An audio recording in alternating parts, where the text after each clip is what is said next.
where are the low value men? Like, what are all the low value men up to during these trying times? Because the high value men, I know they're around. They won't shut the fuck up. Low value men, I have not heard a word out of. I'm starting to think I'm on their side. I think I want one of those. I want a low value man. They don't make podcasts. I haven't seen one low value man make a podcast. Do they not know how to use microphones? Maybe that's a good thing. That's hot. All right, I've never seen a man use a microphone for good. Until now, everybody buckle up. It's low value mail time with your host, Danny Polishchuk. Oh, what's happening, everybody? Welcome back. I'm good. We're having a good time here. Sorry that I'm late. I just landed not long ago. I was in Dallas, Texas all weekend. Shout out to everybody who showed up. Those were some really fun shows. Thank you again for coming. It is episode number 104. 104 episodes. Can you believe that? Of Low Value Mail with your host, me, on this April 29th, 2024, the year of our Lord.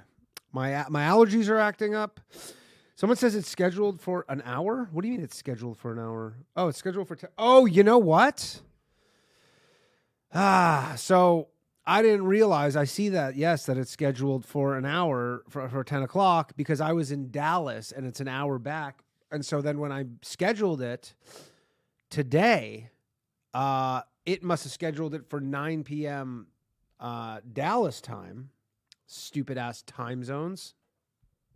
Yeah, sorry about that. I saw people posting about that in the chat being like, why is it at 10 o'clock?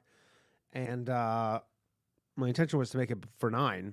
I just couldn't get here in time, unfortunately, because I was in the air. So I don't know if this is going to affect the show. But anyways, it's the Open Lines episode. Very chill episode. Do I have to change this? I wonder, do I have to do anything now? Let me see if I can fix this. I don't know if I can fix this. I don't know if it's too late. Anyways, the phone lines are open, 1-888-949-2969. Before anything, everybody, please just like and subscribe. Do me a favor. Hit that like button. Hit that subscribe button. If you want to support the show, I'm trying to figure out how to do this at the same time. If you want to support the show, you can do so. Patreon.com/lowvaluemail. You get access. Basically, all you really get is the wrench. That you see everybody have. So if you'd like to do that, please do so. I mean, let me tell you, it's no easy feat doing these live shows. Also, there'll be no episode, unfortunately, of The Bathhouse tomorrow night. I know, it sucks, but I have to head home to Canada for a funeral. So I got a funeral that I need to go to on Wednesday morning, and I have to leave tomorrow night. So that's what. Oh, yeah, you also get subscriber. I see someone says subscriber emotes. You get some stuff if you sign up. If you sign up, and you don't even need to be a patron. You can be a, whatchamacaller. I don't know how Luke knew that, but yes, my grandmother passed away. Thanks, Luke. She was 98 years old, though. She had a damn good run, man. Damn fine run. And, man, not a lot of people get to live to be 98 years old. So, but anyways, it is what it is. I got to go back. So there's no bathhouse, but we'll be back next week. We got the episode. Plus I'm not, I've been fucking had a crazy schedule recently. And Luke says, I'm a medium, just getting a reading. All right. Well, thanks, Luke. Appreciate it. I was like, did I say something? Luke says we should return her to the Donbass for final rest. I don't know if she is from probably somewhere around there. Somewhere in that area. So anyways, sorry about that. There will be no bathhouse tomorrow, but we'll be back next week, and we got a great lineup next week, and we got a great episode of Low Value Mail next week. Luke, what else do you know? iFormat says, tell a story about my grandmother. And then someone says show feet. I mean, dude, she had so many banger stories. Crazy stories, just one after another. She had yeah, I don't even know which ones to where to start. I mean, she had one story that I used to do kind of as a joke about one of her neighbors came home one day and was like, this is right after World War II, and she lived in Russia at the time. And yeah, sorry, Slav, no bathhouse. But anyways, Slav will know. Slav has probably heard something similar story-wise. But anyways, her neighbor was like, "Hey, have you seen my husband? Nobody's heard from my husband in a few days." She's like, literally knocked on my grandmother's door. She's like, "Have you seen my husband?" My grandma's like, "No, I don't know where your husband is." And then a couple days, or no, what happened? A couple weeks later, actually. Or no, sorry. How does the story go? Oh, yeah. So nobody hears from the husband for like several years. It's like 2 years go by where this guy just literally disappeared off the face of the earth. And that was back in the day when you could just, leave your family and start a new family. So that probably that's what you would think might have happened. But I guess in Russia, you never know. But anyways, and then it turned out he had told a anti-government joke to some dude in the lobby of his building, and the guy ratted him out. And the guy got 10 years in Siberia. Fucking breaking rocks or whatever the fuck for just a tasteless little joke, just a little joke. They don't like jokes over in Soviet Russia. So that is what happened. I'm gonna try and change the date or time on this. I don't know if I need to do this, but let me see if I can. I don't know if I fucked myself over here. But anyways, the phone lines are open, 1-888-949-2969. It is the Open Line Show. How do I change this here? Not sure. I'm trying. I don't even. Do I need to change it? What do you guys think? Probably not. It just says I'm going live, except just everybody thought. It was the OG cancel culture right there. What's it? I do not. Someone says that Danny wears wet socks to bed. This was the weirdest thing, actually, this weekend. The hotel I was staying at in Dallas was the wettest. It was the dampest, it wasn't even humid in Dallas, but this hotel was so humid. It didn't even make any sense to me, to be honest, why a place would be so humid. Because, literally, when you showered the next day, your towel would still be wet. It was so humid. And then someone gave me weed. This comic gave me a nug of weed, and then I just had it on my the table in the hotel, and then you couldn't even smoke it. It became so wet. All right, we got a call here. Hello, you are on Low Value Mail. Who am I speaking with? What's up, Danny? Yo, what's up? Who am I speaking with? This is Kobe Killer Clown. Been a while. Yo, what's up, dude? How's it going? It's not a conspiracy show today. It is. It's just the open lines. It's whatever the inmates want it to be is what it is. Cool. Yeah. I've been digging your kooky shows. Thanks, man. When are you gonna have Adam Green back on? When am I gonna have Adam? You're still doing the crazy clown laughter stuff, huh? I just performed the other night for my first time in Charlotte. Doing stand-up? At a shitty open mic. No, I don't know. I'll break the fifth wall. I don't. Yeah. Kobe okay. Clown is the fifth Kobe wall. Clown's That's one of my characters. I gotcha. So Kobe the Killer Clown is one of your characters. What are your other characters? Mary. So I dress up like my grandmother. She's batshit crazy. Yeah. She is that running the family? She was actually. You think? So you dress up as you did stand up dressed up or as your grandmother? As my grandmother, yeah, Mary, and I fucking kind of got a bunch of laughs. Of course, it's a shitty open mic or whatever. Nice, but you have a wig and a dress on. So yeah, you could see me. I follow you on. Are you on Instagram? I am on Instagram. Yeah. Okay, yeah. So you could see my characters, But this was the first time you ever did an open mic and you were dressed up as a woman? That was the third time or Oh, some third shit. time. And so do you get The dressed fir- up every single time? Well, now I went to this thing called Love It Laughs here in Charlotte. Some bull fucking shit, hook up, blue pill bullshit. I'm Okay. all red pilled and I'm fucked up. But Yeah. anyway, Okay. so I go there. The other night I just put her on and like I'll interact. They don't mind. There's like they're doing a show, but I yell out shit like I've been doing my Kegels and I'll interact with shit. Be the Wait, you're character. heckling people? I'm heckling the comedians and the dating show, but they don't mind. They told me to do it. It's like They I'm told you to interactive do it. with Oh, gotcha. Yeah, because I'll riff or whatever. I'm not gonna be a dick. Yeah. Okay. Well, that's interesting. I mean, I will say the one newer comics generally you see this, and they don't really realize, but when you have like a gimmick kind of thing with your open mic, and then you just have to like keep doing like you're like what? So every time you have to keep kind of like dressing like a woman. Do I have to do no? They'll let you. No, yeah. I mean, if I want to do that for that show, but like I'm a lot. I could. How do you just be decide? open mic or what's that? How do you decide like which character? Are you ever there by yourself, or is it ever like as you? As myself? You mean as myself? Yeah. Oh yeah, I show up as myself. Yeah. Oh, Then I have like this Trader Joe bag, and I put the whole outfit on and shit. No. But I'm saying, do you do stand up as yourself ever? Oh, I have not done. Yeah, I've done it like the first time I did it as myself. I was just Joe. I call myself Joe Black on stage. Like Joe. that'll be my stage.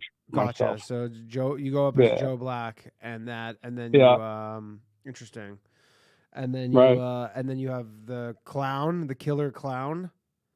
I just rapped I rapped for the first time. I think I did a really good job. I just had a shitty camera person. I don't know, but I don't. What does the camera person matter? Like, because I wanted to put it on Instagram, And plus, I felt like it's so funny. I felt like I was going to throw up and shit. I was so nervous. You were gotcha. And you want this is as the grandma? No, it's the clown. The clown. Like I'm rapping hard. I was rapping to Wu-Tang Clan's Cream. Oh, gotcha. But you're just singing like with your own lyrics, or just the like? With my own lyrics. Yeah, gotcha. Yeah. Interesting. Yeah, but my grandmother's pretty interesting. She used to throw tinfoil off the back of the porch and say it was for them. Who's them? Exactly. Where?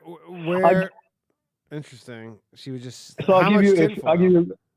Oh, she would just. Let me give you Mary's backstory, right? Okay. This is some movie shit. So, my grandmother and my grandfather was actual, let's say, a wise guy, okay. like an actual, fucking loan shark. Sure.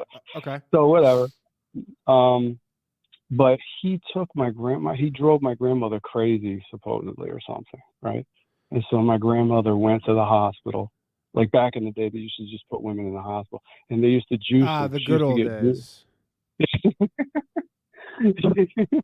She used to get ECT, I think it's called electric. It stands for something. Electric, like electroshock therapy. Yeah. Yeah, but like they used to turn them up, like in what's that? One Flew Over the Cuckoo's Nest or whatever. Yeah, right? yeah. But so this is deep shit. So my grandfather snuck in or whatever, pulled her out, and then had my father while she was in the hospital. So you get it? Yeah. That's some crazy shit, dude. Anyway, so he knocked her up when she was in the loony bin? Yeah. And they kept her there for the entire 9 months? I don't know how long, because like I only found this out when I was much older. I'm a lot younger. I'm a lot older than I look. But anyway, I found this out, 10, 15 years ago. And like, what do you do with this information? It's like, holy shit. Right. And this is your mother we're talking about here, not your grandmother.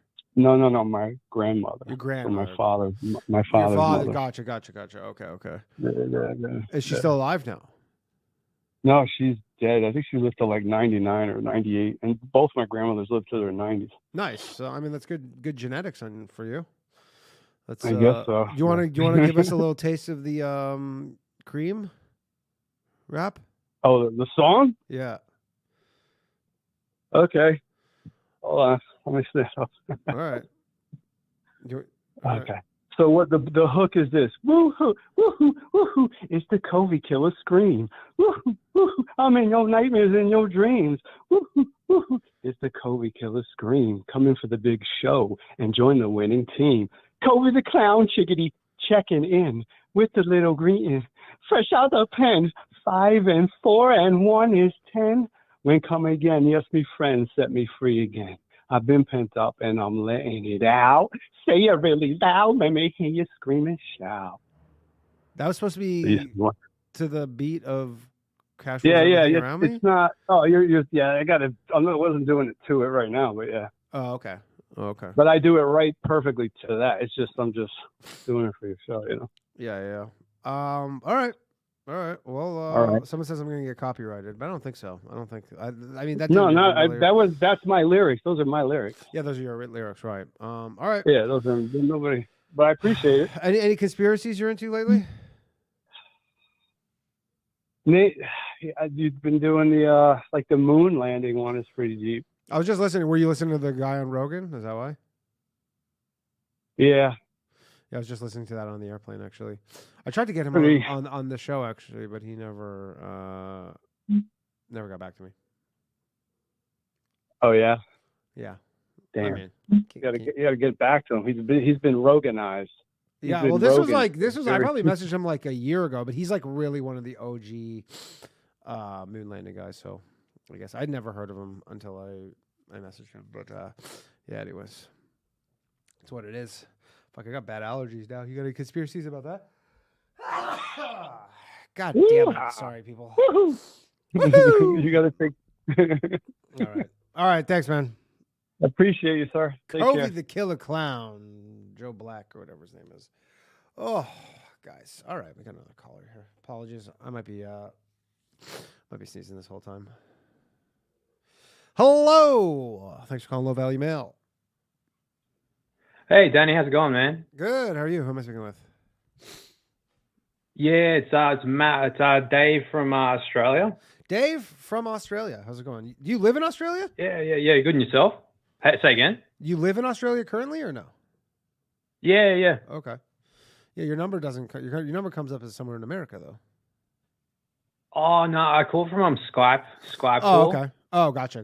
Sounds pretty good. Yeah. Nice. Yeah. All right. Well, what's up, man? How are things in Australia? Yeah, well, I just wanted to say again. How are things in Australia? Yeah, good man. Typical nanny state kind of bullshit. Similar to Canada, I guess.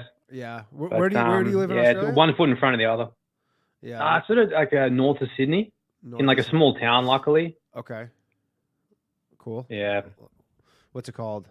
I actually, I had yeah, go ahead. I had a recommendation for a guest. I don't know if you have much interaction with the $1 Million Extreme crowd. So like, Sam Hyde. I know Nick I know Nick a bit. I don't know Sam, but I know Nick a bit. When Nick was we were at Skankfest, we hung out and I talked to Nick occasionally. Oh, cool. Yeah. I was going to recommend Nick in particular. He has this really good podcast, Scuffed Realtor, it's called. Yeah, I see that. What does he just looks at homes and shit? Yeah, pretty much. And he kind of like gives a bunch of like life advice as well. He's a pretty well-rounded kind of guy. Okay. Particularly for like sort of young like disenfranchised guys who don't really have like father figures. He seems to be like pretty good advice. Oh, okay, cool. Yeah. But I was going to say as well, there's one of the other guys who's on the $1 Million Extreme, Charles Carroll. He has some pretty out there ideas, and it'd probably be like a pretty good guy to chat to for your crowd. Charles Carroll. Oh, I think is he the? Did I meet him? I'm trying to think if this was the guy. No, I don't think I met. I met one of the guys who's like the director who does a lot of the directing stuff. I'm gonna follow him right now on Instagram. Yeah, or on Twitter. I mean, what kind of stuff's he into? Oh, like honestly, any kind of like autistic stuff, like conspiracy related stuff. So but pretty much like the deepest rabbit hole of all time. Like kind of like, but probably just one step above flat Earth. Okay. Like believing in flat Earth, so like hollow Earth kind of stuff and all that jazz. Gotcha. Yeah. No, it seems like a pretty interesting dude to chat with. Okay, cool. Yeah, I'll hit him up. Yeah, we'll see if we can make that happen. Are there a lot of flat earthers in Australia? nah. I honestly, I think it's mainly all about like this is sort of conspiracies about like societal destruction, like planned, societal collapse. I think it's becoming more and more mainstream. I find. In Australia, it is. Yeah, I think so. What's your Particularly out of cities. what is the immigration situation like there? Because It- you guys it's are like actually similar kind to, of hard. You guys are kind of hard asses.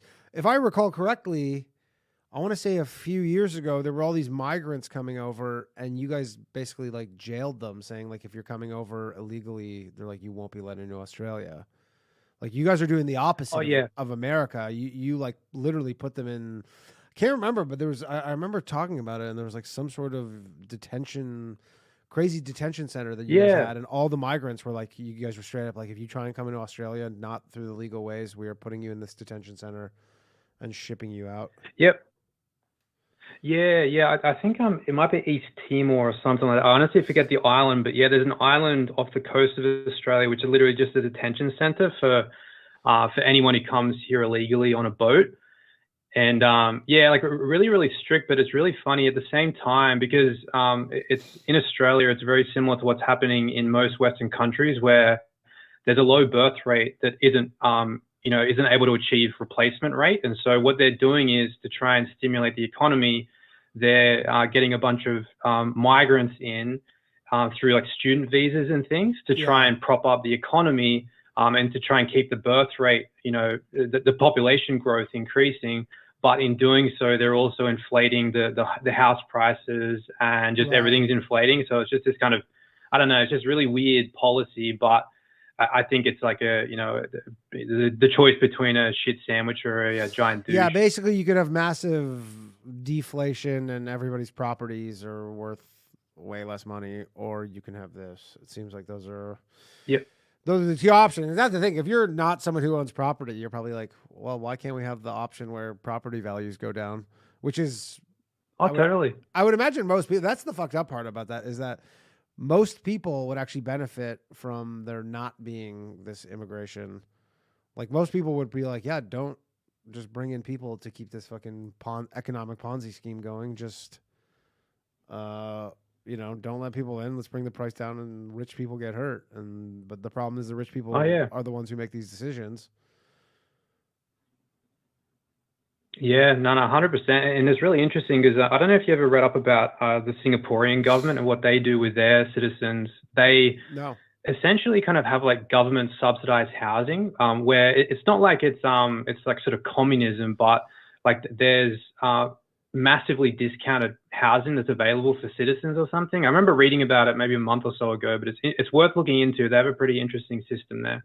They probably got some other fucked up shit associated with it, but I guess it's probably better than having like $1 million houses for like a complete shithole. Right. But also it's more just like you're being forced to import people that you maybe otherwise wouldn't want to, just specifically for their ability to consume. So I don't know.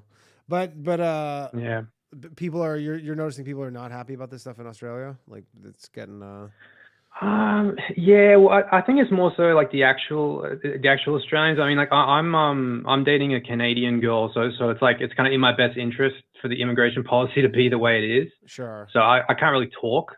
I'm a bit hypocritical in that sense, but I think overall, it's kind of like not in my backyard. So it's like we want immigrants to go somewhere, but just not in our country. Sure. Which again, maybe it's Tasmania or something. Yeah, exactly. New Zealand. Or New Zealand, yeah. Is it your girl? She's gonna move to us. She's moved to Australia. Yeah. No, she's here now. Oh, Yeah. So we're just trying to build it up. But honestly, I'm probably at some point I'll move back to Canada. I think again it's a bit tough, but they're both kind of comparable. But I mean, you can't beat like the mountains and stuff in Canada. Right. Does she like Canada more, or does she like Australia more? It's honestly, it's like pros and cons for both. I think we like the mountains but don't like the beaches and vice versa. So yeah, I don't know.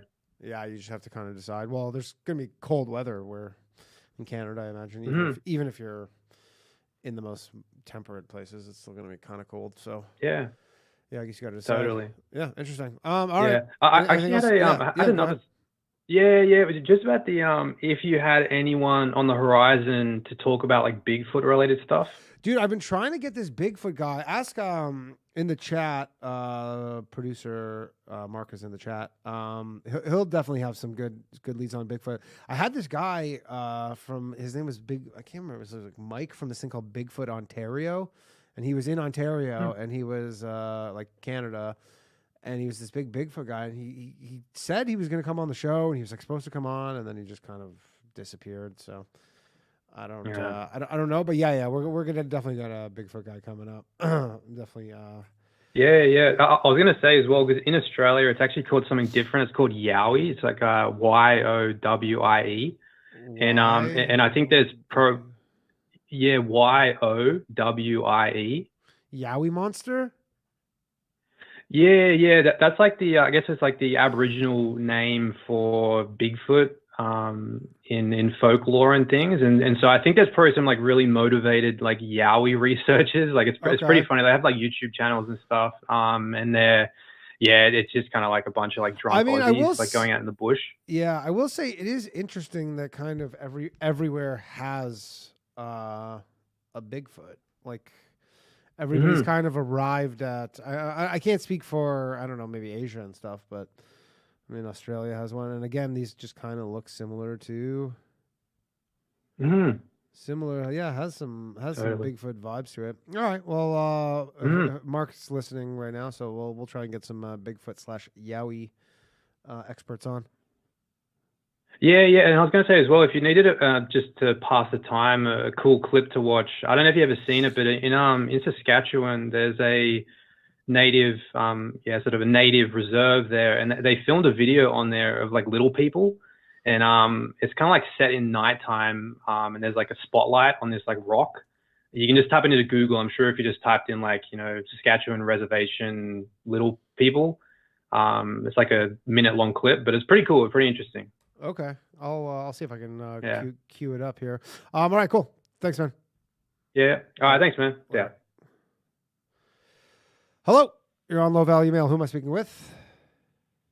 Danny, it's Tim. Nice to be on. How's it going, buddy? How are things? Oh, everything's good, pal. I got to tell you, man, I love the show so much. I love the boys cast, but what you're doing here is so fascinating. Thank you. I appreciate it, man. I'm trying to just bring back call-in radio, talk radio.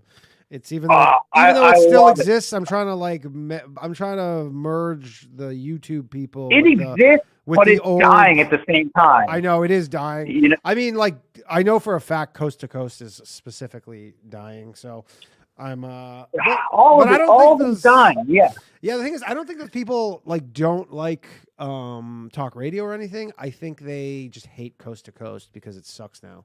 So. Yeah, I agree with that. Yeah, it's tough. I will say though, it's hard to do. It's a hard thing to have a schedule where you have to be live. Podcasts are so much easier when you can do them not at a specific time slot every week. But that is neither. Yeah. You got a producer now, huh? I do have a producer, Mark. Yeah, he's in the chat. Not so low value anymore. It's still pretty low value. I was late today. I set the wrong time. I was late. It's very. Don't ever let anybody tell you this is not low value. I'm just messing around with you. This is the most low value show, and that's what makes it the best show on the internet. Thank you. Appreciate it. So what's up, man? Have you talked to Alex Stein recently? I was with Alex Stein on Wednesday. Yeah, I was. If you check out Wednesday's episode of his show, I was at the Blaze and I did his show, and it's on YouTube. I got insanely high on some Delta 8 candies. I ate like a handful of them. I'll have to check that out for sure. I was actually surprised because I've had Delta 8 candies, and normally you're they kind of give you a little something. Now, what is that? Like the fake THC? Is it Delta 8, or is that real weed? So THC is Delta 9. That's just like so it's artificial. No, it's not artificial. It's from hemp, and it's I guess one. There's a scientific term that I'm missing. Molecule or something away. It's exactly one molecule. Exactly, it's like one molecule away. So it's basically the same, but because it derives from hemp, it's legal in a lot of places like Texas. And it got you fucked up?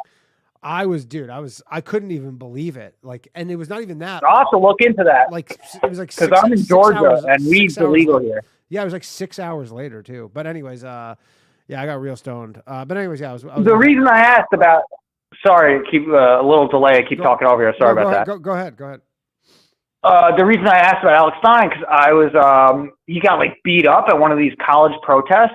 Yeah, well, Did you hear that? I saw the video of him. He was trying to infiltrate some pro-Palestine thing, and then I think the thing is he's huge. I don't know if you've ever seen him in real life. Like, he's bigger than me. He's a big. Yeah, big well, boy. I've seen neither of you in real life, and okay, well, I must confess I didn't see the video. I would. Guess, I would continue. Yeah, I was just gonna say I would guess he's probably like 6. He must be like 6'4", 250. Like, he's big, man.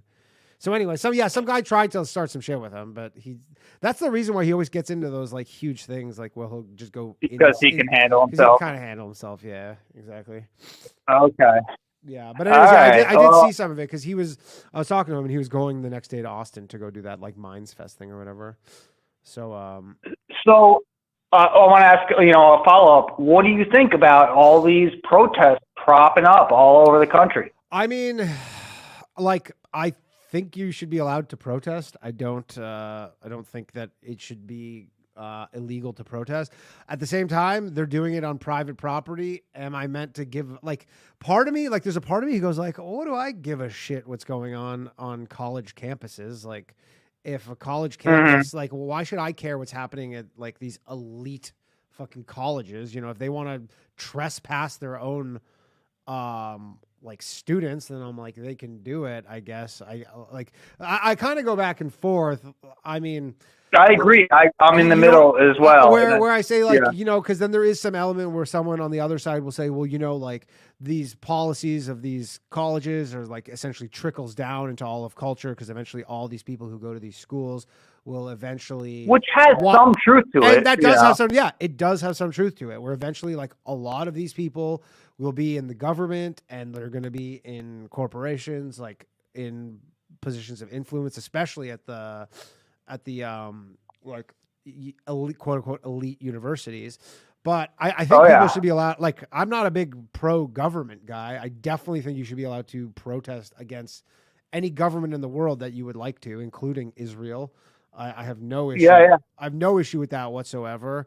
And they set the stage with the George Floyd stuff for people to fucking feel pretty emboldened to protest whatever they want. Well, I think that's the one funny thing about it is it's like they let all this crazy stuff happen with the George Floyd protests and everything, Summer of Love or whatever. And now it's like, oh, you guys picked the one group that, like, that's too close to us. The Jews are white too. Sure. But again, you know what I mean? It's like all the people, and again, maybe I'm missing something, but like all the people who are protesting, you're like, they can go protest. Like, if they want to go to, say, Union Square, which is where a lot of protests happen, like, they're allowed to go to Union Square every single day and protest. The difference is these people want to set up encampments on private property.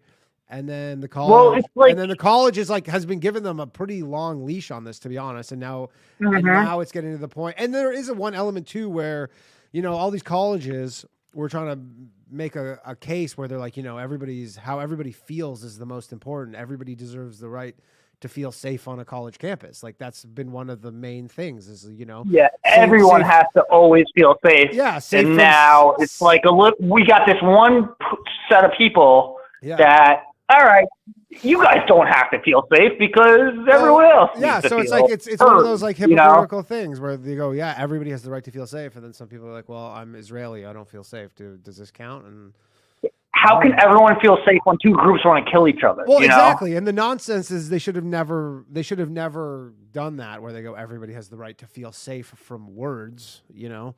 Yeah, more language and violence and shit. Yeah, or whatever. Yeah. So, but I mean, look, if I was a student, and I saw some video of some girl at like USC, and she's like, because of COVID, I didn't get a high school graduation, and now because of this, I don't get a college. I saw that too. And you're like, yeah, it sucks. I mean, I would be. Here's the thing. I had the exact same thought. Yeah. had the exact same thought. Part of me was like, oh, well, that's a bummer. But the other part of me was like, wah, wah. You know, like. Yeah, I mean, it sucks. I mean, like it's one of those things where it sucks that's happening. That's life, you know? Yeah, exactly. But, yeah, right. I don't know. Yeah, I'm kind of mixed. I mean, I do, from the, main principle. It's a fascinating it's a fascinating piece of history. Like, I really do wonder, like, in the history books 50, 100 years from now, how they'll look at this time period. Because I truly believe, and maybe every person ever has looked at their own place and time and been like, this is important time. But I really do think that this culture kind of war stuff is really we're on like a pivot. We're going to go one way or the other. I mean, it depends what it accomplishes, like I'm still like, I don't know. Is the jury out on the George Floyd protest? Like, did that actually accomplish anything? I mean, my feeling is it probably did, like some kind of weird, like third order effects. I don't think any of the policing stuff. That's a great way to put it. Yeah, third order. Like because it didn't. Like, all the places where they defunded the police when like, well, that actually did not work out. And they've, generally. Yeah, because it was a bad idea. Yeah. But I think it did do what they wanted in a kind of tertiary sense of bringing awareness to, hey, yeah, there's some fucked up people in the police department. Sure. But I mean more third order, like, in Toronto, for example, like they renamed this place called, like they were talking about renaming streets, like that. This is like how even, I don't even know you call that a third order. Like they were like, hey, because of this racism in America, they're like, we're going to start renaming streets after some guy who like didn't speak out enough against slavery or whatever, like they're not related, but without the one, the other would not have happened, or at least it would not have happened so quickly. And then, they were doing shit like the canceled cops. Like, I don't know if you remember that. Like during COVID, they're like, oh, after George Floyd, they're like, we're canceling the show Cops. So much stuff has gone back. Crazy. Let me ask you. Yeah. Let me ask you one more question because I don't want to take up too much of the show. Yeah, go ahead. Do you think after this next election, whether Trump wins or loses, you know what I mean? Uh-huh. After that, do you think we'll go back to somewhat more normalcy? Do you think like Trump is so divisive and it's just like if there was any other Republican running, it would be not as crazy? It would probably be a little less crazy if a different Republican won. If I have a feeling, I'm seeing it where if Trump wins, everybody's going to go back to their, like, this is the death of democracy part 2. Oh, my God. You remember 2016? I was living in LA in 2016, and when the day he won, I had a shit-eating grin. I was like, yeah, you fucking idiot. Yeah. I mean, I wish I could say. Can you remember that? Everyone was like, he can't win. He's a game show host. Fucking idiot. I mean, I was living in Canada, so, I remember at the time, I was like, oh, that's fucking crazy. It was just kind of this unbelievable thing because they were telling you that it was impossible. Like the news was just like, I was saying that this is not possible to happen. So, but you know what it was? Most people, because everyone who was going to vote for Hillary Clinton was loud and proud saying they're going to vote for Hillary Clinton. Yeah. And everyone who was going to vote for Trump was like, I don't know. Yeah. Yeah. But behind closed doors, they're like, yeah, Trump's fuck Hillary Clinton. You know? And I mean, a lot of people said they were going to vote for Hillary Clinton and then secretly in the booth went and voted for Trump. But I don't know. I mean, but you know what? People are crazy with the stuff that they care about voting. Like I was just at dinner with some family stuff and family friend she's Jewish and lives in like the Upper West Side. And she's like, yeah, even with all this stuff going on, my friends are all voting for Biden. Like all this stuff, even though. Really? Yeah. And I'm like, that's crazy. Like to me, you'd think if you care about if your chief thing is Judaism and whatever, you'd be like, maybe you'd be more inclined for Trump considering his. You think they're actually children voting? Or Orthodox Jews? What's that? Do you think they're actually voting or do you think they're just like, I support. These are like Upper West Side, like rich liberals. They're like, even if they're not voting for Trump, they have to say they're voting for Biden. Like they have to like publicly. They just have. It's part of their society. Yeah, it's just part of the deal. For them to proclaim, stick their flag in the ground for the society. We're coastal elite liberals. Like, we vote for Democrats. It's just how it is. But maybe they'll get in the booth and they'll just plug their nose and vote Trump. I don't know. Yeah. Anyways, it's got to be a hard pill to swallow. Yeah. For them, it will be. All right, I gotta let you go, man. Yeah. But thanks for calling. Thanks, pal. Nice talking to you. Easy. Hello. You're on Low Value Mail. Hey, Danny, how's it going? Very good. I'm a first-time listener, first-time caller, man. Nice. But I've seen you, on YouTube. I know you're the guy who tells me how many Jews are in things. I am the guy who counts how many Jews are in things. Yes. It's super helpful the way you put the Star of David in the corner. That way I can tell that person's a Jew. It's the easiest way next to armbands. Armbands were the OG, but those aren't mandatory any longer, so we're just going to have to... Oh, yeah, I know, Yeah. I've been trying to get an armband for myself. They're hard to come by these days. Yeah. I've been trying to do a joke about if Kanye West, if his new clothing line might come out with Jewish armbands, and then they'll be kind of like pretty cool. So then you're like, fuck, I think I might wear one of those. What do you think Kanye's deal is recently? What's his deal ever been? Is he legitimately crazy? You think, or you think he's kind of playing the game? I mean, he's pissing. I will say because he went in all the Jew stuff, obviously, and then he's like, I'm a born again Christian, and then he's like, pornography ruined my life, and then now I saw last week he's starting his own porn studio or something. I guess he said porn's not so bad after all. And so, but a lot of the people who supported him for his kind of, traditional values are now upset because they're like, fuck, we were kind of riding for Kanye and now he's pro porn. So I don't know. He's got something. I don't think I ever changed my stance on Kanye, I don't know that I've ever been pro Kanye, but I'm not as anti Kanye as most people either. I don't think anybody's really anti Kanye anymore, to be honest. I mean, all of his old music is fucking amazing. All of the old shit is amazing. I can't speak for any of the new stuff, to be honest, but I want to say, at least for me personally, and I'm not a crazy hip hop head, so do not hold this against me, but definitely up until Life of Pablo, he was making fucking banger after banger. They were all great. Even the one with Kid Cudi, what was the Ghosts one, with the kids see ghosts or whatever. That one, that was good too. But anyways, yeah, I don't know. I got no issue. Kanye, he's just a eccentric entertainer. I don't know. I mean, he seems to do pretty effective business, though. It seems like he brings in cash. Yeah, I don't. You know what? I'm unclear because I know some people who have ordered his $20 T-shirts and everybody's complaining about them, saying they all fit super weird. They fit like a fucking garbage bag, basically. And because they're these giant shirts or whatever, and I'm sure that's how they're supposed to fit. And again, I don't know how much money he's making when he's selling a T-shirt for $20 or pants for $20. I mean, I'm something, but these are normally he would have sold these for $400 for a T-shirt. So I have no idea. I can't speak to his, but I'm sure he'll be fine financially. I'm not worried about. Yeah, that's so true. Yeah. But yeah. Well, Danny, it's been great talking to you, man. I just want to pitch you a quick video sketch idea. Sure. So one of you's the girl who goes to clubs for a workout. The other one's a girl who goes to the gym to find a boy. Okay. And what else is that the whole premise? There's just two of us?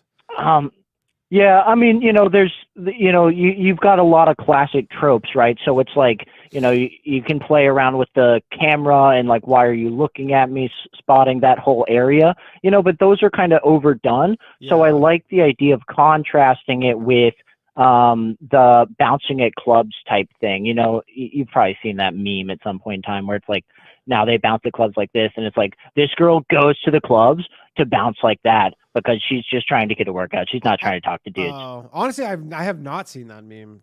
And I'm a pretty fair enough. I'm a pretty online guy. I have not seen that meme though, but I'll look for it. I'll let you know. All right. Thanks for when calling. You see it, you'll know. Okay. Appreciate Thanks, it. Danny. Later. All right, we got what's going on? We got a call from overseas here. Hello. Hey, it's James from Ireland again. James from Ireland. Sorry, I was trying to be racist to you. I was trying to think of something off the top of my head to be racist to you about as an Irish person, but I couldn't really think of anything good. I don't know. You generally say your island is useless.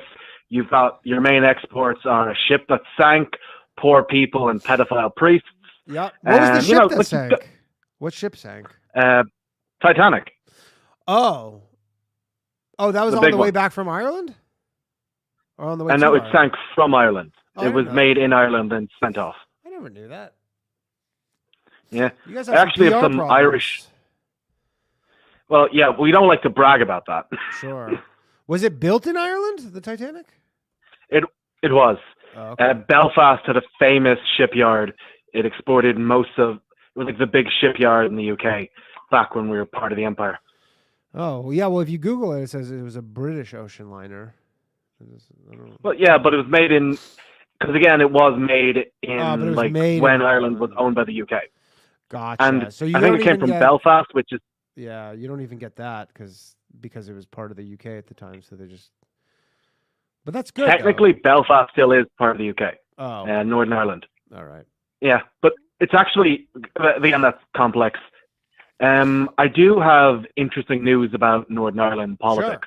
Sure. It sounds boring, but it's really fucked up. I like to hear this shit. Honestly, I like to know what's going on in the rest of the world. So let's hear it. Okay, just so you know, this kind of makes Canada and Scotland and all the other countries look tame by comparison. Okay. Didn't the Prime Minister of Scotland just step down? The guy who passed that crazy bill for the. I actually know about that. I can tell you it in a minute. But Northern Ireland thing is really funny. Okay, let's do Northern Ireland. Well, firstly, there are two big parties in Northern Ireland. One's pro-Ireland, one's pro-UK. Okay. The leader of the UK party, they've kind of been in government for ages. He used to be basically the prime minister, but it's technically not an independent country. Okay. He was caught fucking kids. Really? Yep. He has been convicted of about 11 rape convictions. Some of them underage, real fucked up. Whoa. And this guy was the prime minister, basically? The guy ran Northern Ireland? He was the leader of the biggest party.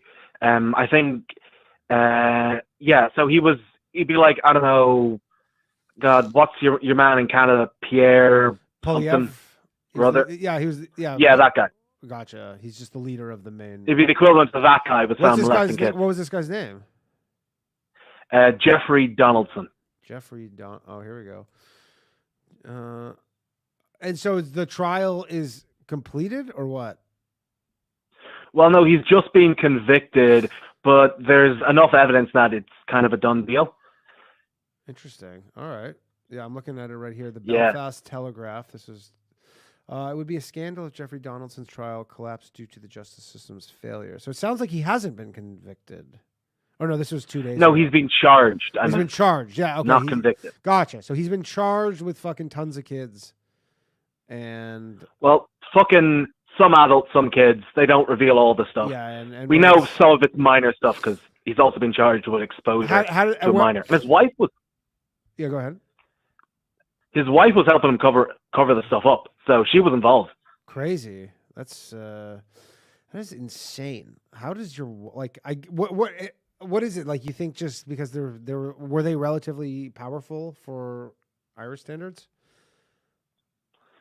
I mean, yeah, of course. It's like one of the top politicians. So what? You think she just was covering it up because like are they saying she was participating or was she just covering it up to kind of keep her life going?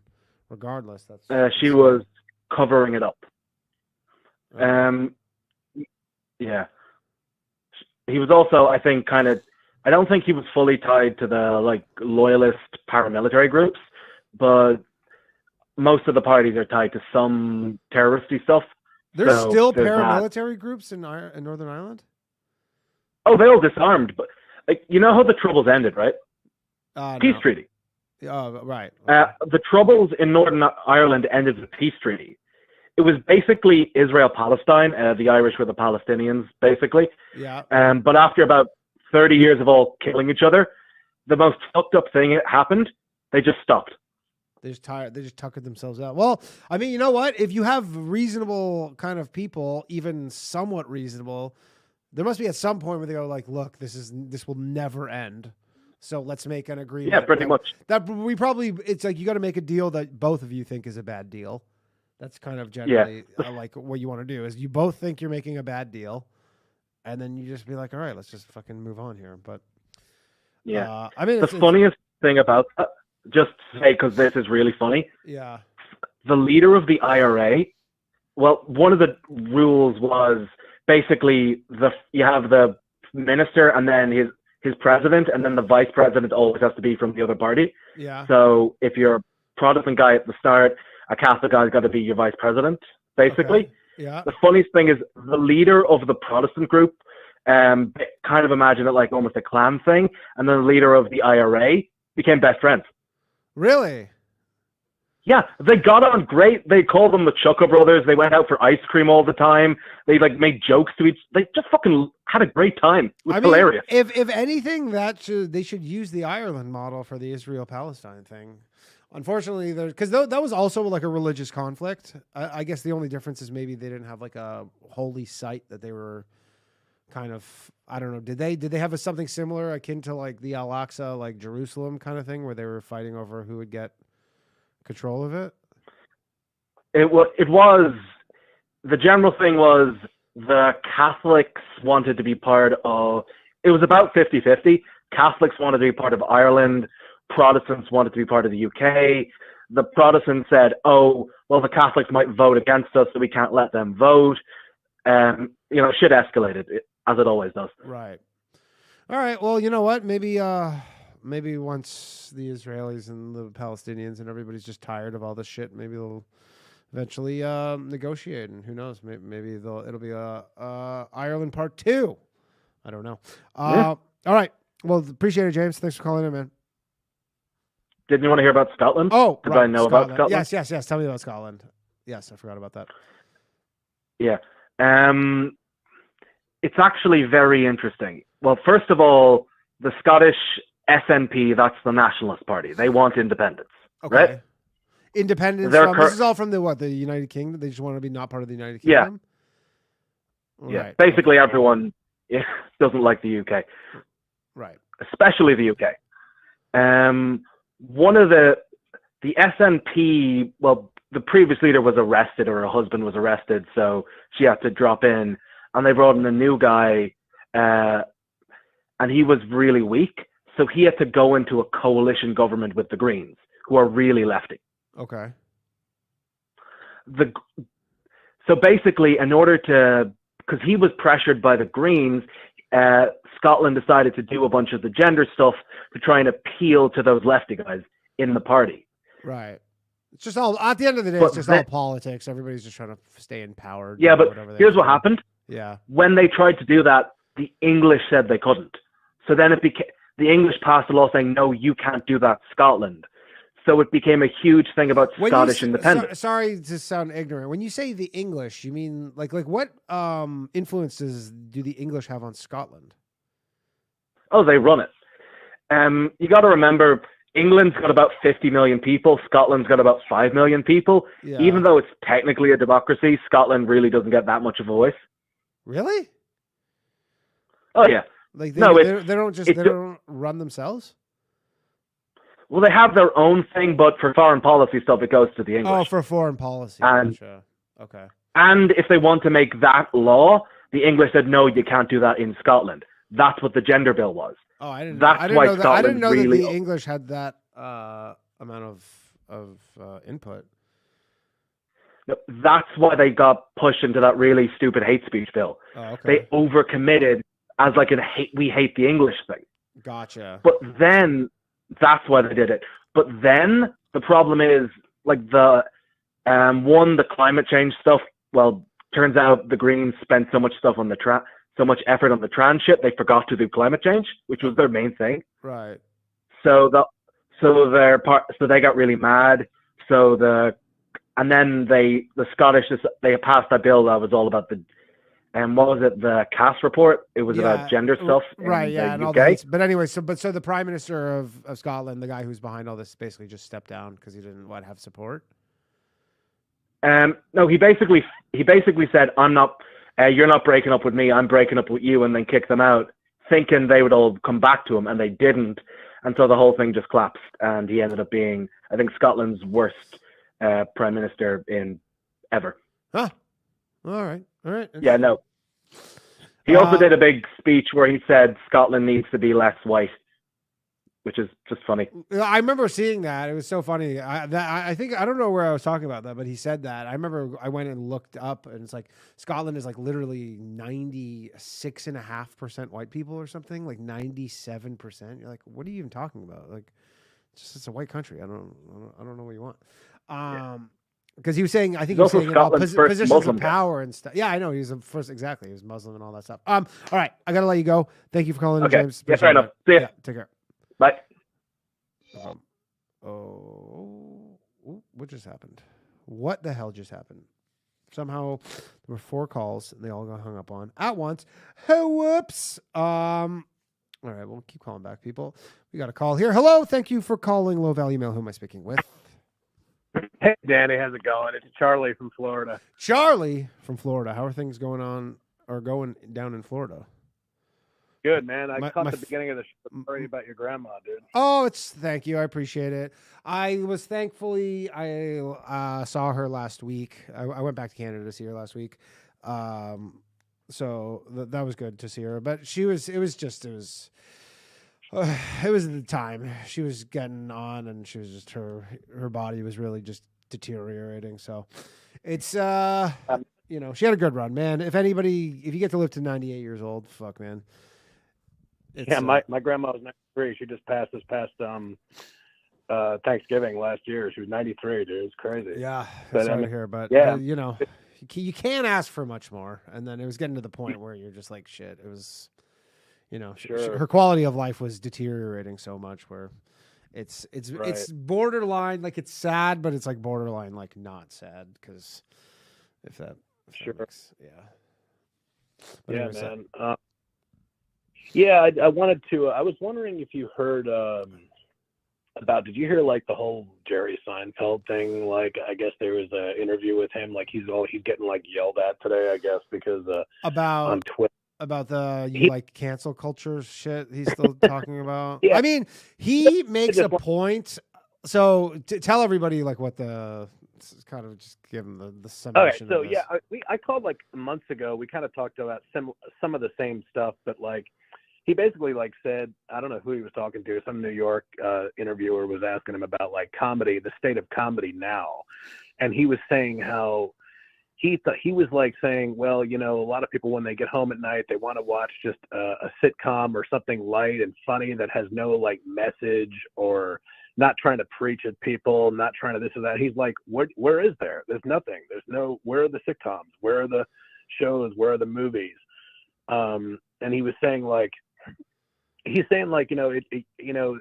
just like there's this whole like feeling of you have to like take some sort of a position now or say some sort of mess with your stuff. Yeah. And like everybody's calling him like with the biggest criticisms of him, which is weird, like there's some people like will laying into him like being like, oh well, he's just out of touch or he's just this or that, and he's 30 years older than I am. I'm 40, but I mean, like here's the thing. He's not wrong.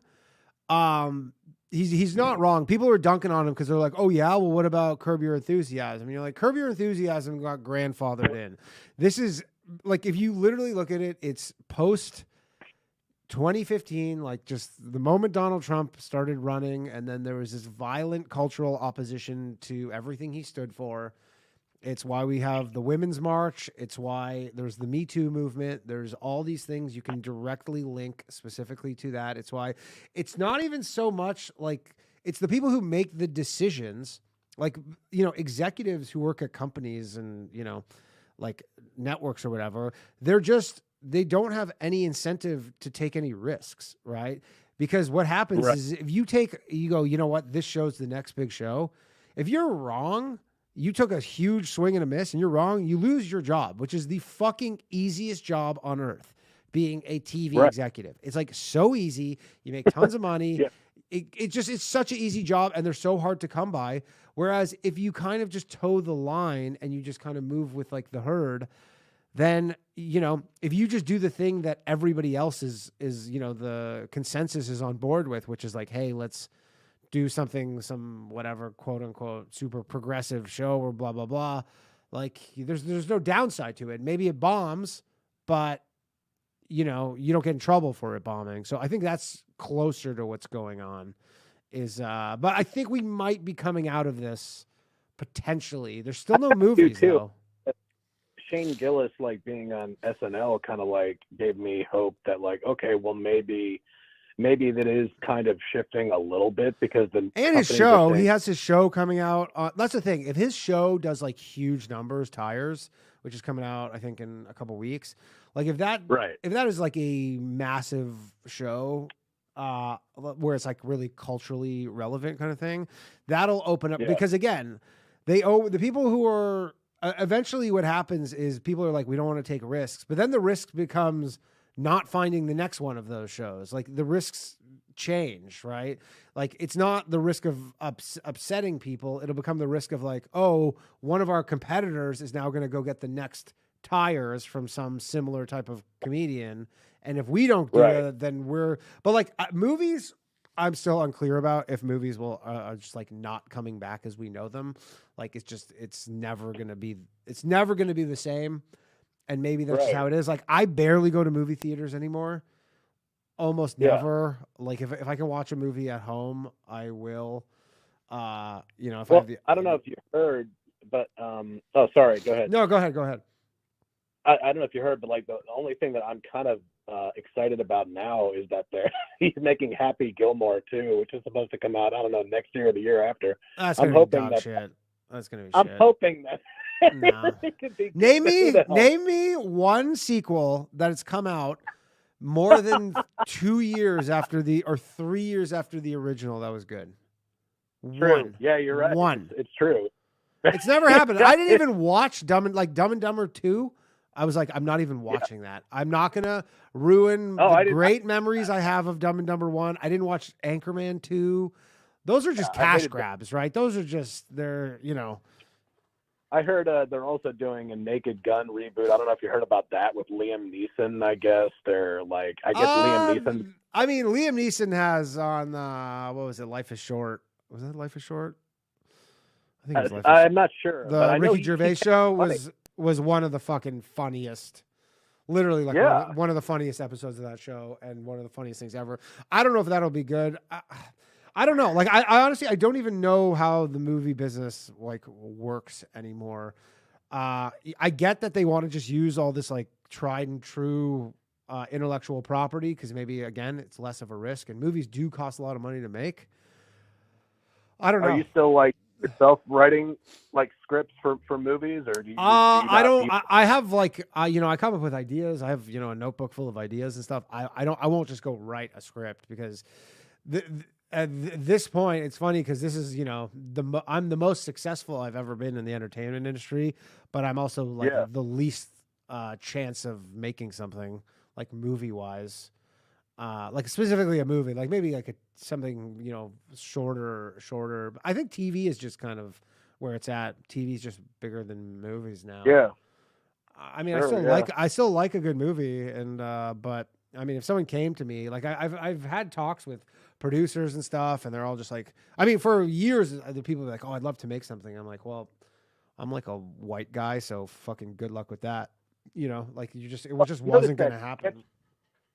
Sketch comedy seems to be really coming back, I think, especially like when people like on YouTube, especially online, sketch comedy is really yeah, sketches are huge. There's no sketch comedy shows, which is crazy.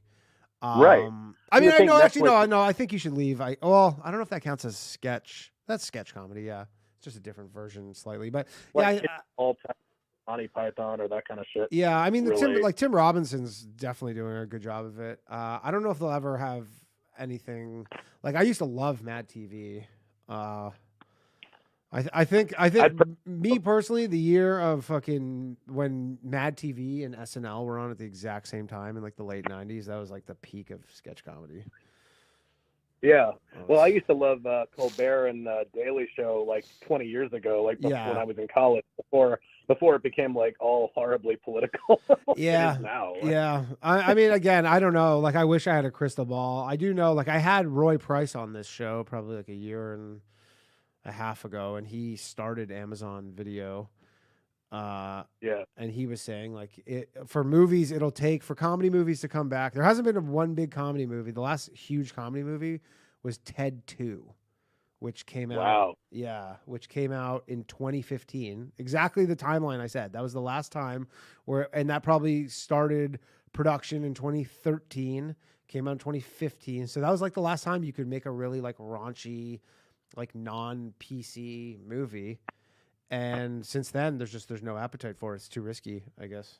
We're just hoping that maybe like Netflix or those people will like even look at YouTube and start saying like, wow, look at all these sketches and the comedians are getting millions of views. Maybe we'll take a chance on making a sketch comedy show. Yeah, you know? and I mean, they will. I'm sure they will. Like if Tires does well, then that is one checkbox. But again, those aren't movies.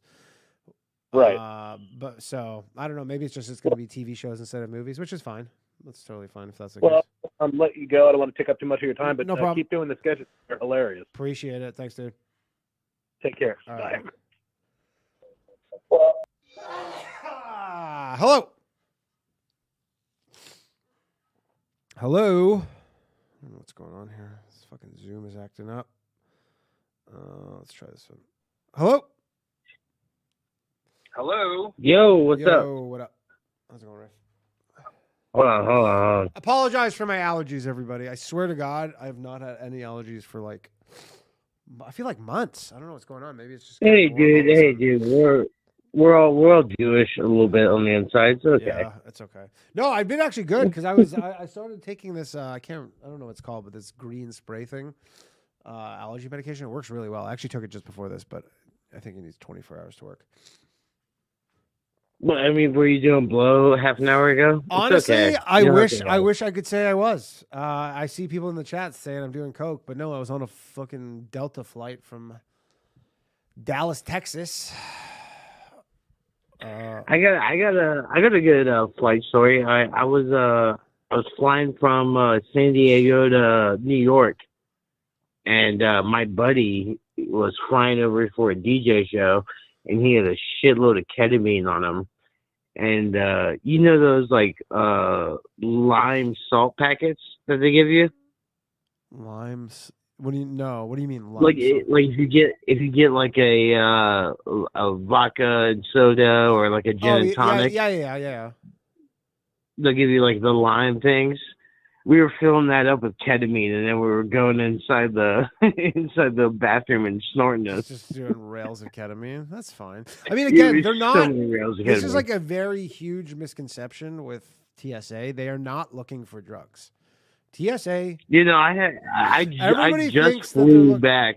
I just flew back with. I had 3 different pens that were like they're disposable pens. Yeah. But I brought 3 pens from California to Ohio. Yeah, and that's the thing. And like, if they find them, here's the thing. Even if, because I've traveled with a pen before, and sometimes I think, what happens if they find you?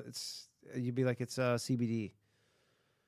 No, I literally didn't even like try to hide it. I just put them inside. Like I just put them inside the top, and I walked right through. But every time I go through, I fucking like a red spot pops up on my dick, and they have to like pat it down. Oh, right. And I'm like, dude, it's not even that big. It's not even that big. Like I'm not. I'm like, what the fuck? Yeah, they think you're hiding something. But it happens every time. But yeah, because I went through going to Dallas. I had protein powder, and I mixed creatine into my protein powder, and then it got flagged, and like the bomb. I posted on Twitter, but like the bomb dude had to come, and he was like, I saw it. It looked like brown heroin. Yeah, basically. It looked like brown heroin. Yeah, It did. But again, he's like, it's not even. That's not what triggered. He wasn't testing it for drugs. Like they didn't. There wasn't one drug with test. your bags under your eyes, it kind of looks like you're kind of doing it, right? You know? That's what I'm saying, though. But you would think that that one of the strips that they were testing it was would have been like a drug strip, and it wasn't. They were all literally just different bomb making chemicals. So yeah. Well, I remember one time. So I've been in the airplane or airport detention center a couple times. Okay, what'd you do? And the first time was because I asked, what happens if I put plastic explosives into a cigarette? Is that going to come through the thing? I asked them that? Yeah. I'm telling you, they're only looking for one thing: bombs. That is it. Those dogs that are kicking around, I was like, dogs, couldn't someone put cigarettes full of C4 or something like that? And they were like, huh? Right. And then they took me in the back. Yeah, that's probably not the wisest thing to do. Yeah, no, it was a bad time.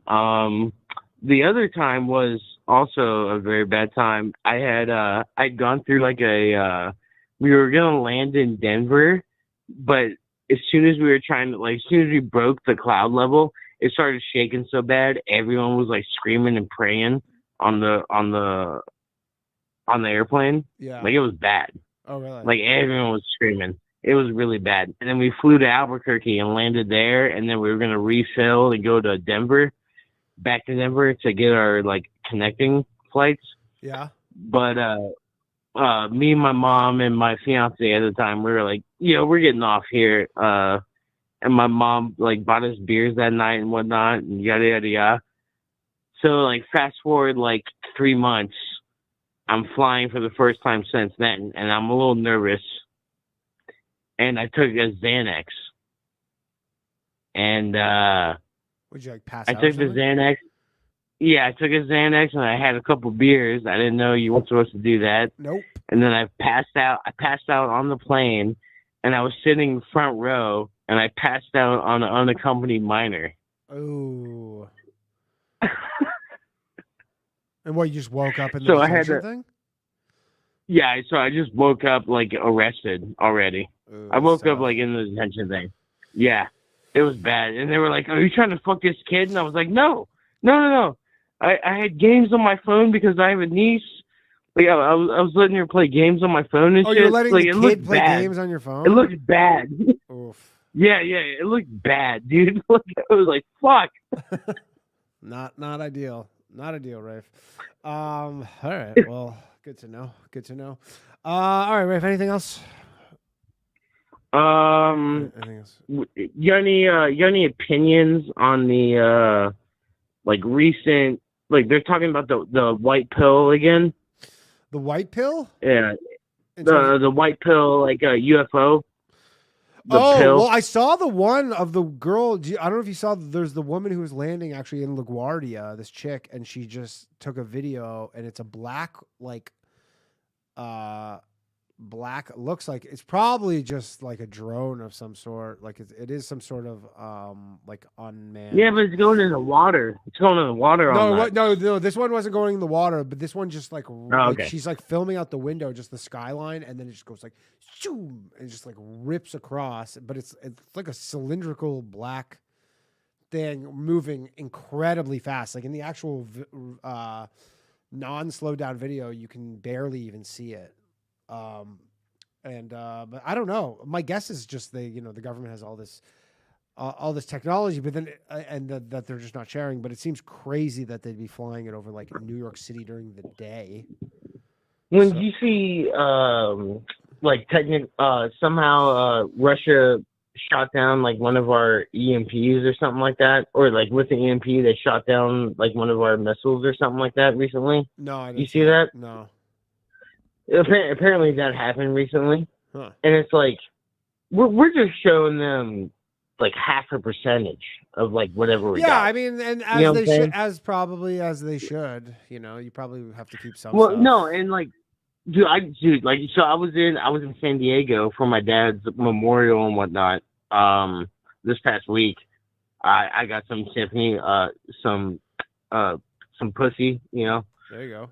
because people felt bad for me. Hey, sympathy pussy but is still pussy. literally, we were putting his ashes in the fucking bay, Yeah. and the new destroyer drove by, and I don't know if you can bring up a picture of it, but the new destroyer looks like a fucking, it looks like, you know, like a Star Wars ship. New destroyer and it's not the class good kind. U.S. Navy, the DDG-X. Is that what It's like all like flat on the sides and everything. It looks like a fucking bad. It looks like a bad guy ship. Yeah. The Zumwalt class destroyer. Is that what it is? Yeah. Exactly. Yeah, it looks like a mobile, like futuristic, like prison or something. Yeah, exactly. Yeah, it just screams bad guys. Yeah. And then, like, right. Yeah, I was looking at it, and then I was at a rear admiral's house later that day, and he was like, "Yeah, that thing does not look good. That is not a very welcoming machine." No. And he's like 60, but he was a rear admiral and shit. Well, like, I mean, he knows, I guess this is a fucking war. Yeah, maybe it's not supposed to be welcoming. Maybe it's supposed to scare the shit out of. Yeah, no, it's not. I know it's not, but it's like, I thought, are we the baddies kind of thing? Yeah. Most of the time, America is the baddies. I think we are. That's always how it's been. All right. Thanks, Rafe. All right. Peace out. Hello. Hello. Slav, what's up, man? Oh, what's going on, dude? How you doing? What's up? You're asking if I had any stories concerning grandparents in the Soviet Union? Sure. Way you earlier. Must. Nothing. I'm pretty sure what the story you told. I mean, the story you told is very commonplace. Yeah. I'm pretty sure, like, all my stories I get from my grandmother. She was the one. Like, what year did Stalin pass away? 53? So, yeah, she was born in, I think, she lived, like, just barely, like, a few years underneath Stalin, but everything she remembers is everyone after her. So, yeah, she lived under Khrushchev. That's, like, who she remembers first. So, there was a little more leniency. The only I mean, I guess I could ask her. I never asked for those specific things, but they usually all have crazy. I mean, anybody who lives in any real third world place or like, non-Western a long time ago, they always have stories. Yeah, well, what is it? The two with her is one, the follow up with like my great great grandpa, the one who was responsible for Anne Frank dying. Yeah. When they liberated Buchenwald, most of the people who were liberated, they started walking west because they're like, we'd rather be caught by Americans than go back. But my great-great-grandfather already had family, like a wife and kid back. So he started walking east, and in 15 minutes, field intelligence troops, so like the Soviet troops in all black leather coats and boots, they got him. And then because it is like you're considered a traitor if you're a prisoner of war. Yeah, so he got sentenced 11 years to Gulag. He only did, was it 7? No, he got sentenced 7 years in Gulag, but he had an extended cousin who was a paper pusher in the department that did all the paperwork for the Gulag system. And she was able to find his name. She just basically came across his name. Like I don't think she even knew that he was in the system, because and a lot of people don't know, like, if you get taken away and put in Gulag, like you mentioned earlier, and she was able to fast track his papers. So yeah, he did only 4 of the 7 years, and that must have sucked, just pointlessly just having to fucking smash bricks for literally no reason. Well, here's the thing: if you're a soldier in the Red Army, your task is to eliminate the enemy. If you're rounded all up in the camp, sitting on your hands, just thumb up your ass. Yeah. You're not doing your task. And that's as brutal as that may seem. I mean, dude, this is the Eastern European, like mindset. Sure. Like, And then, but yeah, he got out, and then they said like he never complained about anything in his life ever again. Yeah. The other one was my grandmother said she had a classmate whose father was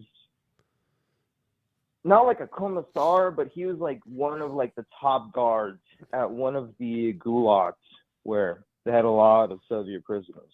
Okay. And yeah, and they said it was a little contentious. Not like contentious, but people just like her friend, like her friend, like she was a little kid, but she understood like, not your friend, like your father doesn't have a lot of fans, so Sure. but yeah. So you wanted to comment about the yeah, I remember you asked me one last week about what I actually thought about the protests on the colleges. Sure. Yeah. And then yeah. First off, so America's original like anti-war protests really began with like World War One. People protested against being involved in World War One. They were silenced. They were also silenced in World War Two. Well, there were many World War America really had no business being in Europe for either world wars. Well, it seems like World War II, and I mean, I guess obviously there can be very differing versions, but I've been listening to the hardcore history lately about that stuff, and it seems like at some point, like they just declared war on America. Like America actually wasn't going to get in, and they kind of didn't want to, and then Germany did declare war on America, and then you go, okay, well, if you're going to declare war on us, then they have no choice but to get involved. Yeah, and then a whole bunch, and since that time, like so many shithole countries have like little organizations that declare their own war against the U.S. government, and nothing happens to them. They probably even get hired by the CIA. Oh, you're saying that lots of countries will declare war on? Yeah, I guess the difference there is like if North Korea declared war on the United States, like the United States would probably. Wait, we're still at war with them. What are you talking about? But I'm saying like like more involved than they currently are, whereas it's mostly just like economic sanctions and some bluster. But if they were like, we're actually going to be attacking you. Yeah, and so then the very last major protest in America against wars was the Vietnam War. So the difference of that and whatever is going on today is it was everyone who was protesting, it was people they knew personally. Yeah, like, people were dying. It's like your friends were Johnny from down the street got dragged out of his house. Exactly. Because he got a draft card. Yeah, exactly. It was like your friends go to these colleges, go ask them, name one person you know personally. No, they don't know one. Over there. Yeah. No, I agree that. Like I said that exact same thing. I'm like, this is why, because people think, oh, this is like the same. People are showing Colombia and they go, look at what they did during Vietnam. You're like, this is not Vietnam. It's not at all. I did see one thing though that was super funny. Is I think it was UCLA, or one school where someone in the encampment was like deadly allergic to bananas. Did you see that? And they're like, this is like a banana-free zone. And then some Israel supporter wearing Israeli flag was like brought in a banana, and like they were essentially allergic to banana. They were essentially saying that like this person were they black? No. They weren't. Yeah, exactly. No, I'm just. I don't know. A terrible joke, but yeah, I know. No, I have no idea. But like, there was just like someone was in the encampment, so they go no bananas, and they go see this fucking Zionist pig brought in a banana to kill us, like they're killing the Gazans or whatever. And it was just like literally a person in an Israeli flag holding a banana. Yeah, but I'm also like everyone. The other guy who said he's like 50-50 on this whole thing. It's like. People should be allowed to protest, but I mean, people just need to be it would be way easier if they just said, just cut funding to Israel. Just stop giving them money. It ain't going to be happening. I mean, it's not going to happen. I don't think anybody in the government thinks besides Thomas Massey and maybe, I don't know, a few other people who are more like just, these are principled people. I think just most people in the U.S. government just see this as a line item in their defense budget. They go, yeah, I don't know. It's the same as if buying one of these fucking destroyers. This is just a one investment they make of hundreds. But it is. But I also do see that is like one. It's like it is such like it is inconveniencing. Yeah. Like like there are legitimate places. And with this whole I live here in Austin, not in Houston, but in Austin, and I don't live too far from UT. And I got called dude, you weren't getting caught up in that protest. I'm like, no, dude, I don't go to protests. That's dumb as fuck. Yeah, it's been dumb ever since the overdose of Floyd. Yeah. Because my whole thing is they're just literally just gonna take pictures of everyone and use your face for whatever the fuck. Sure. And I mean, again, I'm on the fence about the effectiveness of because I'm sure protesting is effective sometimes. 365 days ago, a majority of those people couldn't even find this bitch on a map. For sure.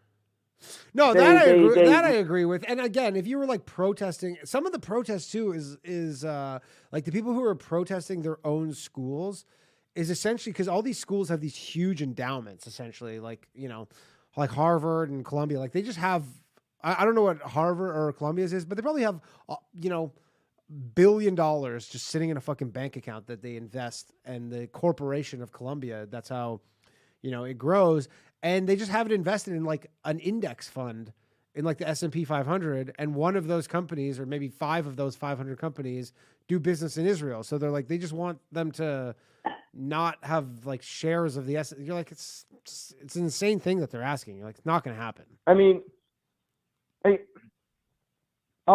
with all the colleges, all I can see is the best. I mean, dude, there was a time when colleges literally just taught things like hard science. Yeah.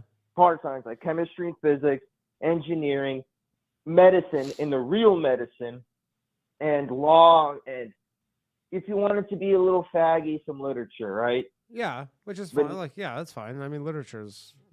Yeah, they just... I mean, again, they got so, bloated and have all these bullshit departments that don't exist or that shouldn't exist, and now they're kind of reaping what they sowed. I don't really feel bad for them. I don't... Like this idea that we're supposed to give a shit about these elite institutions, these quote-unquote elite colleges. You're why? Why do I have to care about that? I don't think that's... I feel... I mean, it kind of... the country doesn't hang in the balance of how well these elite institutions do. I mean... it's I just say, go fly over there. Go buy a ticket to Turkey. Go buy a ticket to Egypt. Go buy a ticket to Jordan. You can literally... it ain't going to be that difficult to... No. You know what? You can... The IDF will openly take you as a recruit, and you can either fight alongside them or sabotage within. And that's true. Me saying that is probably going to get your channel dinged. My bad. But all right, it's all good. It wouldn't be the first time. Okay, what did I say? What was it specifically I said? It was it was about it was when the Unabomber died, and you said rest in peace. Oh. Yeah. I'm not against. I agree that it was bullshit that they gave me a strike for it. I thought it was. No. Basically, dude, you said literally 500 worse things than that. Okay, and then you wanted a conspiracy. So yeah, I have one for you. Do you happen to be on Telegram? First of all, I use Telegram. It's not my favorite app. I know that it's great because it's obviously cannot get deleted. Blah blah blah. In terms of the user experience, not my favorite user experience. But yes, I am on Telegram. Yeah, okay. So there's one on there's the channel for History Homos, but you had an Australian caller calling in, and this is one that is kind of difficult to find. I think they do this thing called so basically what I'm referring to is the Port Arthur mass shooting. Okay. And they're the one in, I think it happened, in 1997. And in Australia, they had these things called the Inglo conferences. I don't know if they do them anymore, but it'd be people who just come and debate anything from any side of an issue. I asked on one of the channels, I'm like, hey, can any of you, kangaroo fuckers send me a video explaining this whole conspiracy where it's they literally had all this shit set up. Is the Port Arthur massacre is that when they basically took away Australia? Yeah, that's the one where Australia just said no more guns for any of you people. Right. Okay. Yeah, this is And I got more 96. back into it since that little stabberoo Yep. in the mall. Yep. And like anytime I ever commented, all I just asked is like, y'all want to reconsider your gun laws? Just a thought. And everyone responds like, if he had a gun, it would have been so much worse. I'm like, nobody's gonna be giving a mentally ill person a gun. Sure. I mean, But you can get. Like, it seems like in certain parts of the United States, you probably can. yeah, I mean, but the other thing is, it also depends on who you're importing. Like the caller said, like his girlfriend is an immigrant because she's Canadian. Yeah. But think about it. Who seems more suitable for Australian society? A Canadian who, one, already speaks English, two, is a white person, right? Yeah. Or someone who doesn't speak English, doesn't have Western values, and isn't white, doesn't have a white brain or a white upbringing. White brain. Come on. I mean, here's the thing: is the difference though is that there's a lot of job. I mean, you know, people maybe want to disregard this, but there are a lot of quote unquote entry level jobs that immigrants do that this guy's Canadian girlfriend has fucking zero interest in doing, and those are just generally not the type of immigrants who will come from, like, you know, Canada to go to Australia. Like, if you go from Canada to Australia, generally you're not taking those kind of jobs. And, you know, sometimes I think like living in New York City, because a lot, you know, now with Uber Eats, like in DoorDash, there's so many people who like there must be fucking 50,000 people in the city who work just delivering food. And I'm like, is this like the point of bringing them in here just so they can deliver you food so you don't have to fucking walk out your house 5 fucking minutes to get your own dinner? But yeah, I don't know. That even seems like a whole like what is it, intentional monetary destabilization, where you just keep spreading the transfer of money thinner and thinner and thinner because you got more and more layers of, yeah, sure, you like. I mean, yeah, I don't know. Like there's like much cleaner transfer of money, not like transfer of wealth, but like moving money between merchant and the customer. If it's, you show up to the actual place and pick up your food, right? Well, I just, people are lazy and they want that versus using convenience. A service that has a fee, a payment, then they tax the person. Yeah. And then the people who are, and then a bunch of these illegals, they're being hired by private people to work. Yeah. I don't even know if they're illegal. Anyway, Slav, I gotta let you go because people are calling in. I gotta wrap this up soon. But later. Slav, everybody. Hello. Thanks for calling Low Value Mail. Who am I speaking with? Oh, hey, this is Zaniel. Zaniel? How you doing, man? Yes, your favorite. No, I'm playing. But yeah, I just I had a little bit of a story I kind of learned about my history. Okay. Recently. So my great grandpa, I guess. So my grandpa, who I never got to meet, but his dad was in South Missouri. That's where he lived, and he was apparently a bootlegger and a little bit of a like outlaw type of thing. I don't know. Okay. I started to get into this shit recently. Okay. But I thought it might be interesting. And he had like I guess one of those bars. There's this movie called, I think, Outlaw or something. It's got like Shia LaBeouf and Tom Hardy in it. I don't know. It's like a pretty good portrayal of what that time would be like. But anyway, Lawless. Say it again. The movie, I believe it's called Lawless. Tom Hardy from 2012. Lawless, yes. Yeah, that's it.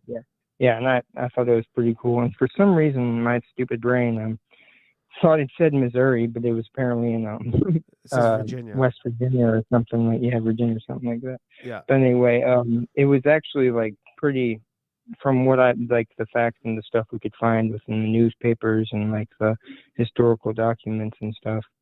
And so he like ran a bar down in I guess during Prohibition era, wherever they had they were selling whatever bootleg alcohol and stuff, and they like had a moonshine mill and stuff like that.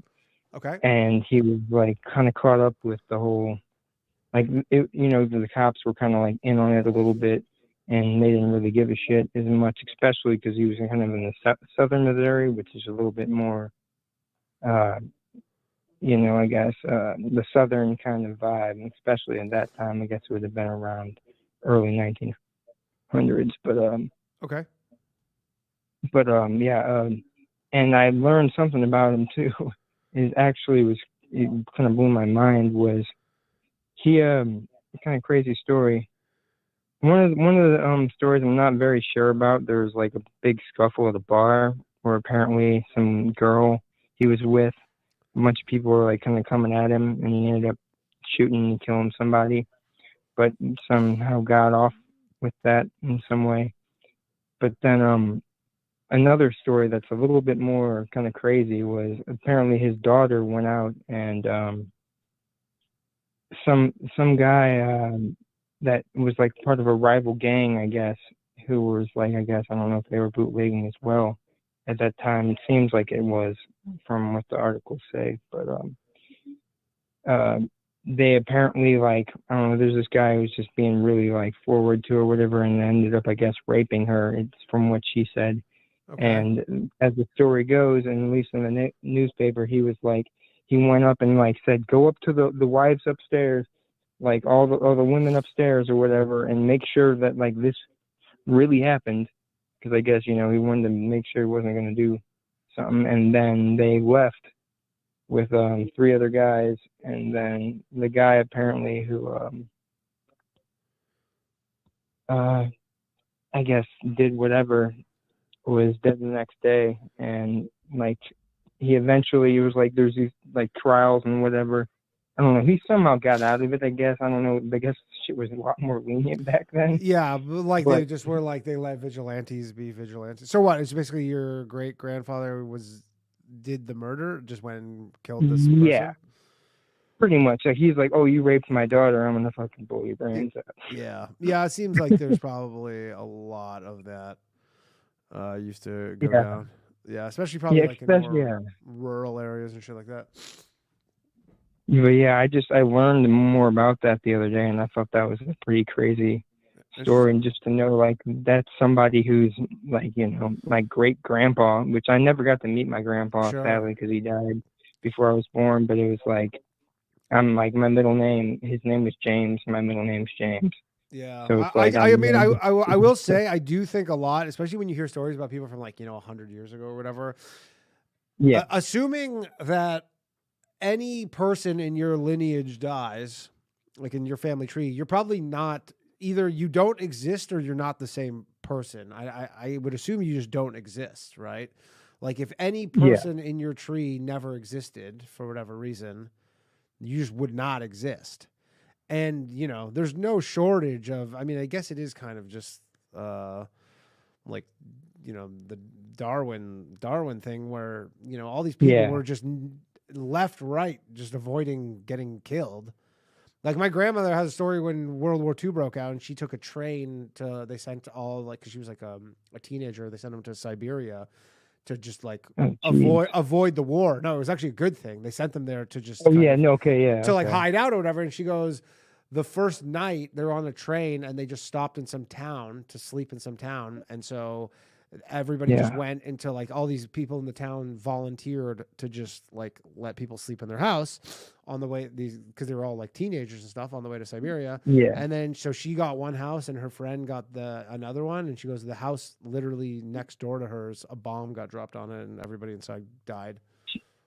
Like, and then she's just like, but it wasn't her. And then just the next day she hopped on the train and goes, but I'm like, if she just had that house beside hers, then I'm like, I wouldn't exist.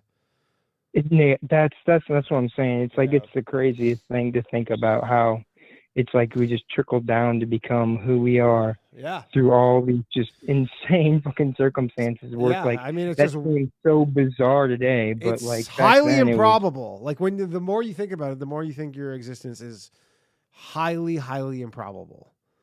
And that's why, like you said something about Dan Carlin a second ago, and it's like I was listening to especially the World War One, I never really got deep enough into that, I guess, and I kind of brushed over it in school. They always focused on World War II more for obvious reasons. But it was like just listening to the trench warfare and the way that like people lived, and just, I mean, from every and any side, it's just like, this is horrible. I remember hearing one story that blew my mind. He said on there, it was like Christmas one day, and they were like over the trenches, and then they just stopped everything and like went over and like traded cigarettes and chocolates and Yeah, like and they were like playing soccer and stuff, and and then after that, the generals like never let that happen again. Right. Yeah. You can't humanize the enemy. Which makes sense, but I mean, but no, yeah.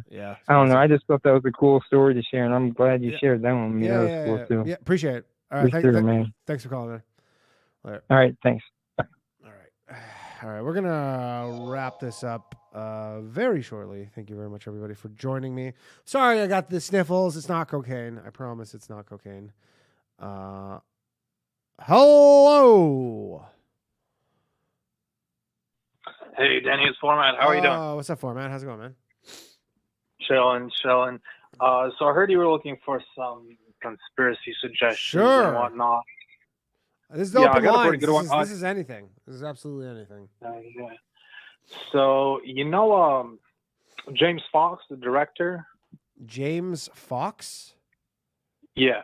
I don't know. Okay. So, I'll just give you a quick intro. He's done a bunch of UFO stuff. I think around 2020 he released a movie called Contact or something. Okay. Acknowledged. And then I follow him on Twitter, actually. Yeah, so I do know him. Oh, hell yeah, dope. Yeah, dude. Yeah. So and I'm so impressed by this dude because like unlike all of these other clowns that just release shit for hits, with complete disregard for the accuracy of it, this dude is releasing a bunch of spot on shit. So Acknowledged was excellent. It just kind of goes over the last 100 years of UFO history really well. I highly recommend it. And then one of the best cases he puts into a whole new movie that he released in 2022 called Moment of Contact. Okay. I highly recommend it. So this is in 1996 in Brazil, in a city called Virginia. Some kind of a UFO that was damaged came down crashing very slowly. Motherfuckers like watched it crash, and a whole family saw it. Two black aliens with red eyes were seen. People got fucked up. Like people were sick from being close with those things. And everyone saw it, like the military, the doctors, everyone's got a story about it. People have drawings of it. The only thing that's missing is like a photo. But aside from that, that's the thing that's always missing is a fucking photo. There's never a photo. It's every fucking time. But literally every time you go, you just happen to have everything but a photo. Yeah, but he goes there and he visits every single witness that he could find, even like people that have never been reached out before, that are like silenced by their government. He got so many people. Like you feel like you've really been there by the time you're done with that movie. So I highly recommend it. Moment of Contact. All right, cool. Oh yeah, and if there's any chance you can get him on the show, that'll be fucking insane, dude. That'll be the most fun interview ever. I have messaged him. I did DM him. I will try him again though. All right. Well, we'll prod him on Twitter. Yeah. All right. All right, cool. I got to wrap this up, but appreciate you calling in, Slav. Awesome, or not dude. Slav. Format. It's Format. I know it's not Format. I said Slav because I saw it in the chat. All right, later, man. You're both Russians to me for some reason. All right, that's been the show, everybody. I'm sorry, I gotta wrap this up, but I got a fucking flight to catch tomorrow. We'll be back next Monday. No episode of The Bathhouse tomorrow. As mentioned, we'll be back next Monday with an all-new episode of Low Value Mail. Tuesday with The Bathhouse. Appreciate you all. Sorry I was late again tonight. But that's how she goes. Appreciate all your support. If you want to get ad-free, if you're a listener and you want ad-free episodes, patreon.com/lowvaluemail. Otherwise, appreciate you all. Have a good night. Peace. my shit heroic. Empathic abilities, yeah, my face be also stoic. Bleep blow up, nigga, that just means I'm working. They see me as a leader, so that's why I'm Captain Kirkin. These tracks from the stars, that much is for certain. You can feel this hit if you up or if you hurt. I'm raising my stock, not talking my feet in some Birkin. Number Johnny 5, got a fucking short circuit. Bring the track to life when I spit phenomenal. When I hit, she feel that shit in her abdominals. These rappers make me laugh like comic view, they comical. You know I got a ball out, I hit the track running just like Sonic do. They don't wanna turn on my light switch. Yeah. They was trying to get me on my hype shit. Yeah. They don't wanna turn on my light switch. Yeah. And they tried to down me on some KO type shit. Yeah. They don't wanna turn on my light switch. Yeah. Now we pulling up fresh on some flight shit. Ha. They don't wanna turn on my light switch. Yeah. They don't wanna turn on my light switch. They don't wanna turn on my light switch. Yeah. They was trying to get me on my hype shit. Yeah. They don't wanna turn on my light switch. Yeah. Then they tried to down me on some KO type shit. Yeah. They don't wanna turn on my light switch. Yeah. I'm pulling up fresh on some